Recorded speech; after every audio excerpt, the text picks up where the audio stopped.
Queridos irmãos e irmãs, devotos da Mãe Aparecida, mais uma vez, bem-vindo, bem-vinda aqui à Basílica Velha, carinhosamente chamamos de Basílica Velha. Esta é uma das moradas da imagem original de Nossa Senhora Aparecida, da qual os devotos têm um imenso carinho por esta basílica, né? Ela foi construída, então, terminada em 1888, e depois de uma outra igreja que estava aqui, né, foi reconstruída, então, esta que nós temos desde 1888. A primeira que foi construída aqui foi em 1745, então, um pouquinho depois, anos depois que a imagem de Nossa Senhora foi encontrada, né? E aqui, então, o Romeiro encontra acolhido, o carinho de mãe de Nossa Senhora, e a gente fica juntinho, aconchegante, né? Faz calor, mas é um lugar aconchegante, porque nós podemos receber juntos muitas bênçãos de Deus pela intercessão de Nossa Senhora. Irmãos e irmãs, na primeira leitura de hoje, nós ouvimos uma passagem sobre o povo de Israel. O povo de Israel estava passando, quando estava a caminho da terra prometida, depois de ser libertados do Egito, passando por uma região de Massa e Meriba.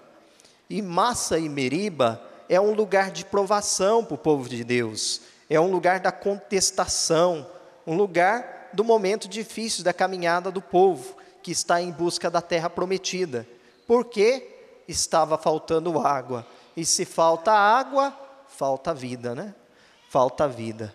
E eles estão em busca da terra prometida, na qual vai manar leite e mel. Então o povo vai até Moisés e reclama, né? Nós estamos passando sede aqui. E aí, muitos vão dizer, né? Antes a gente tivesse ficado lá no Egito. Por isso que surgiu aquele ditado que nós sempre falamos, né? Chorar as cebolas do Egito. Por quê? O povo, então, por falta de água ali, estava chorando as cebolas do Egito. Preferia, então, voltar para a escravidão, viver na precariedade, do que superar este momento difícil e continuar a sua caminhada para a terra da qual Deus prometeu. E aí, então, irmãos, é preciso correr riscos, né? Moisés vai mostrar isso para o povo. É preciso correr risco, ao ponto, né, de livrar-se do maior pecado, que é a idolatria. Por quê? Porque quando estava faltando água, talvez seria uma provação justamente por isso, né? O povo estava voltando o seu coração para outros deuses, estava abandonando o Deus Yahvé, o Deus da vida, em busca de outros deuses para satisfazer suas necessidades, criando, né, falsos ídolos, na verdade. E aí, isso vale para nós muito nos dias de hoje, né? Às vezes nós somos cristãos, de participar firme na igreja, quando vem uma tribulação, quando vem uma doença, quando vem um desemprego, o que nós fazemos? Abandonamos tudo, questionamos a nossa fé, buscamos os nossos próprios deuses, mudamos de religião talvez, e voltamos às vezes por uma vida medíocre, e não lutamos por uma vida digna mais. Isso que acontece muitas das vezes, né? Esquecemos que os momentos difíceis fazem parte da nossa vida, fazem parte da nossa condição humana, e esses momentos difíceis que nós enfrentamos devem nos ajudar a nos santificar, a crescer, a nos desenvolver como ser humano, mas também em grau de santidade, né? Os momentos difíceis para nos ajudar a nos santificar e não viver, então, chorando as mágoas, chorando as cebolas do Egito, não perder o rumo, não perder a nossa caminhada rumo ao céu, né? E assim, então, irmãos, nós percebemos aí na leitura que Deus faz sair da rocha, mesmo com a inconstância do povo, a água, brota vida para aquele povo, né?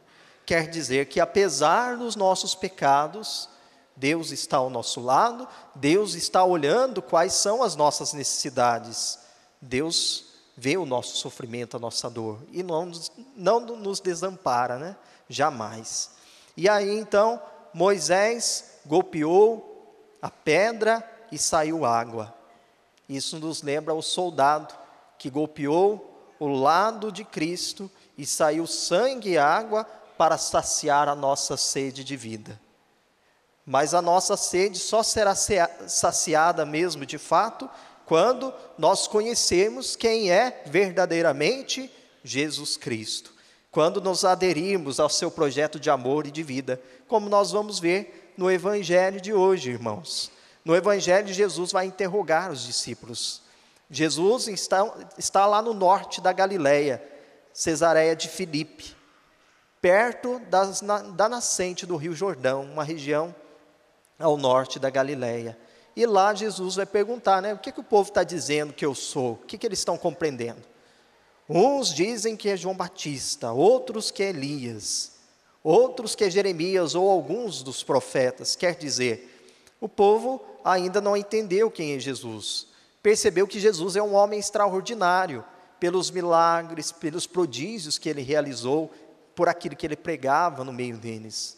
Mas aí Jesus quer saber um pouco mais. E para vocês, discípulos, que estão um pouquinho mais perto de mim, me ouvindo a todo tempo, me acompanhando, quem eu sou? O que vocês dizem sobre isso? Aí Pedro, então, faz a sua profissão de fé.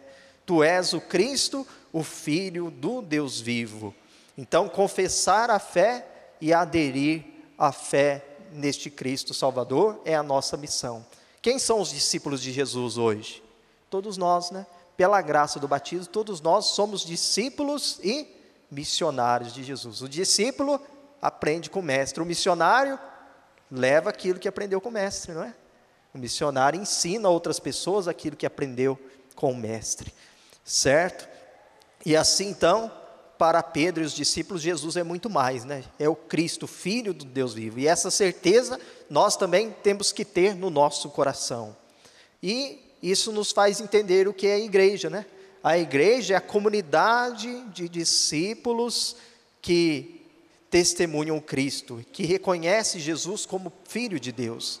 Nós somos igreja, nós somos a comunidade dos discípulos que reconhece quem é Jesus, o Filho do Deus vivo. E a nossa missão é o quê? É testemunhar Jesus Cristo, é levar a todas as pessoas a proposta de Jesus, de salvação, que Ele ofereceu também a nós, É a nossa missão de levar esta salvação. E Jesus, então, depois vai repreender Pedro, Que Jesus vai dizer assim, que Ele irá passar pelo sofrimento, vai passar pela cruz e ressuscitar. Mas se Ele não passar por isso, a comunidade dos discípulos não vai, então, ter missão pela frente. Jesus vai ter que passar por este momento difícil para cumprir a sua própria missão. E assim, então, repreende a Pedro, E repreende a todos nós também, que às vezes, em busca de algo, a gente vai ter que passar também por alguma dificuldade, por um sofrimento, por uma dor, para alcançar a vitória, alcançar a graça da vida. E o Evangelho nos ajuda a nos perguntar, Quem é Jesus para nós hoje? Qual a importância que Jesus tem na nossa vida? Você já parou para pensar nisso um pouquinho? Qual a importância de Jesus para mim? Será que a gente pensa que nem o povo pensava lá, que era apenas um homem extraordinário que fazia milagres? Ou será que nós estamos vivendo a nossa fé, descobrindo Jesus no nosso coração e nos deixando transformar por Ele? E como nós vamos encontrar Jesus, irmãos? É através da oração, é ter as mesmas atitudes de Jesus. Padre Zezinho canta lá bonito, Amar como Jesus amou, sonhar como Jesus sonhou, viver como Jesus viveu, sentir o que Jesus sentia, e ao chegar ao fim do dia, sei que eu dormiria muito mais feliz. Bonito isso, Então, nós precisamos cada vez mais conhecer Jesus e ter as mesmas atitudes para que a gente seja feliz. Não a felicidade que o mundo inventa aí, não, uma felicidade que achar que nós vamos enriquecer-nos e ser felizes. Não, não é desse modo, Mas uma felicidade plena, que vem de Deus, que nos transforma e que nos faz ser cada vez mais discípulos e missionários dessa alegria que é a verdade de Cristo. E hoje nós celebramos também São Domingos, Domingos foi um grande apóstolo, um grande missionário, defensor da fé, um homem da caridade que ajudava aqueles que mais precisavam, E foi um homem também, um apóstolo do Rosário. Foi um homem que incentivou a oração a Nossa Senhora como modo de encontrar-se com o verdadeiro Cristo. Então, tomemos o exemplo de São Domingos, rezando o nosso terço, fazendo as nossas orações à Virgem Maria, para que juntos também nós possamos, como Nossa Senhora, viver e conhecer Jesus verdadeiramente. E São Domingos foi também, além de ser um grande pregador, o fundador dos dominicanos, que a família dominicana hoje também, nós no mês de agosto rezando pelas vocações, possam receber de Deus a graça, a bênção de muitas e santas vocações para continuar a sua missão, a missão no mundo, para continuar também levando esta espiritualidade de São Domingos, que é de defender a fé, levar Jesus Cristo e ajudar-nos a aprender sempre mais com o Santo Rosário.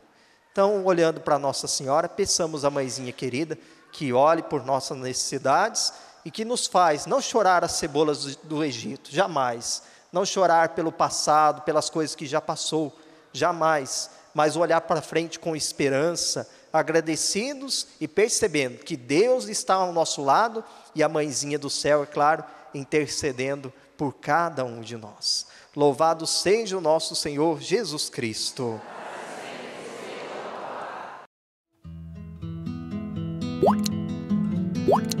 What?